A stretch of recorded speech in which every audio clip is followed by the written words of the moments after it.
So how many mamas are here? Yeah, I noticed that. Not too many daddies. Quite a few mamas in this audience. When I read about the Mamalogues on the Soapstone listserv, I emailed Jackie something like, what about third-generation mothers? I was a grandmother by the time I was 40, and third-generation mother sounded so much more, I don't know, than grandma. Still does. My youngest grandchild calls me Mimi. She's number 10. The 11th one is due in August. And that's another reason it occurred to me that I might have something to say about the subject, even if my libido is a bit removed. But I did this really foolish thing. I promised Jackie I'd tie it in with tonight's subject, bridges. Now, how am I going to do that? Think about it. At the core of both a bridges and libido's basic instinct is the act of joining.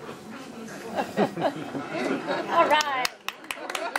I'm not done. Whatever. I've noticed libido leads to a thing called pregnancy. So I don't know. Some of you might want to. Yeah, that looks really familiar.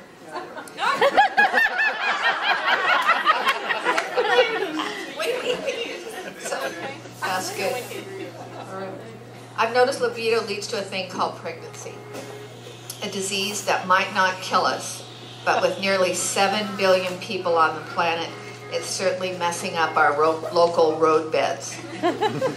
Have any of you driven the Portland I-405 in inner city Portland, the loop lately? And the commuter jams. Blame it on libido. In the late 1940s, about the time I was learning how to tie my shoes, there were 400,000 registered vehicles in Oregon. So how many are there now? 4 million. 4 million. Of course, bridges are part of highways, which when you think about it then, a bridge is sort of like a prophylactic. For the way it keeps your feet dry as you shoot from one side of the river to the other. That occurred to me. I recently led a walk of Portland's downtown bridges for a small group, and one couple was there celebrating 25 years of marriage and another 38 years. I said I'd been married a long time too, you just had to add them all up. If it isn't one instinct to create, it's another. 1984, I wrote a series about the bridges for the Oregonian. 1989, the Oregon Historical Society published the first edition of the bridge book. In 1991, I started leading bridge walks for Portland parks. And then in 1993, OMSI and Saturday Academy hired me to teach Portland and bridge building with third graders. You guys are going to be getting your third graders. You'll find out. They go crazy in this city with bridges. 93 was the same year I walked between the flagpoles up on top of the Fremont Bridge. You guys know the Fremont Bridge? Up between the flagpoles, 375 feet in the air. And something that day had happened that never happened before. We were dived on by the fastest animal on earth. Peregrine falcons. Now, I've never been able to tell this to the school kids, and I'm so glad I can tell you. The attack was all about libido. I wanted to tell the kids that, but I don't. The falcons had come to roost on top of the Fremont, and when we climbed on top of that 70-foot long catwalk that's on the top, we did more than interrupt lunch. You do not want to get in the way of a male peregrine. Libido, he comes at you with both his feet. It's called stooping.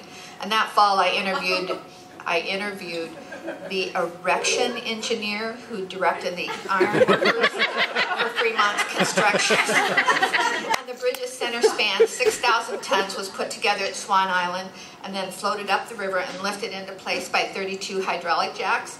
And one question led to another, and pretty soon that same engineer took me to the bearings of the Fremont Bridge. For our first date right there off Front Avenue, he showed me where I could touch 2 of the 4 footings that carry 30,000 tons of Fremont's gravity into the ground. Be Still My Heart. We were married in 1998. And I still lead bridge walks. Last year I took out more than 2,000 people, most of them third graders. We go into the tower and the pit of the Morrison Bridge. Anybody here had been on a bridge walk? Yeah, a few people. We see gears 36 feet tall and a counterweight that lifts 950 tons. When I started writing about them, I didn't know they were taught as part of a curriculum in third grade. So I'm going to read a poem. This is by a 6th grader. This is good. It has to do with relationship. It is in the epigraph in the book. Okay. It's called Rough Steel. A bridge is like a relationship. You work hard for a long time to make it strong, and then you can expect nothing to change. So when the relationship has to carry an unexpected heavy load, it bounces right back to where it was before. 6th grade. That's amazing. Okay, so either I have a really good thing going or there's something remarkable about Portland's bridges. It's truly the latter. Portland's this unique outdoor bridge museum. Nowhere else in the world will you find all 3 main bridge types and all 3 main movable bridge types within 1/3 mile of each other, and it's safe to walk on. I put some postcards down there in case you guys need review.